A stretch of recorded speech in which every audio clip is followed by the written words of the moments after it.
A handsome stranger once came into a certain village and strolled about among the people in mysterious silence. All the maidens admired him and wished that he would choose one of them for his bride. But he said nothing, and at last walked away into the forest and disappeared from sight. A month later the stranger came again, and this time one of the maidens fell so much in love with him that she resolved to follow him into the forest, as she could not bear to be separated from him. When the stranger looked back and saw her coming behind him, he stopped and begged her to return home, but she would not, and exclaimed, "I will never leave you, and wherever you go, I will follow." "Beautiful maiden, you will regret it," replied the stranger sadly, as he hurried on. After a while he stopped again, and once more begged her to retrace her steps. But she made the same reply, and again the handsome stranger said in sorrowful tones, "You will regret it, beautiful maiden." They went far into the depths of the forest, and at length reached a tree at the foot of which there lay a leopard skin.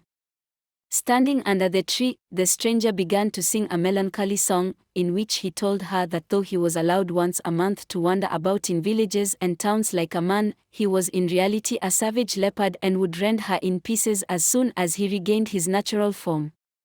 With these words he flung himself upon the ground, and immediately became a snarling leopard and began to pursue the terrified girl. But fear gave such speed to her feet that he could not overtake her. As he pursued her he sang that he would tear her in small pieces, and she in another song replied that he would never overtake her. For a great distance they ran, and then the maiden suddenly came to a deep but narrow river, which she could not cross. It seemed as if the leopard would catch her after all.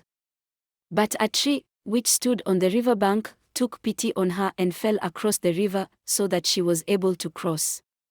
At last, nearly exhausted, she came to the edge of the forest and reached the village in safety.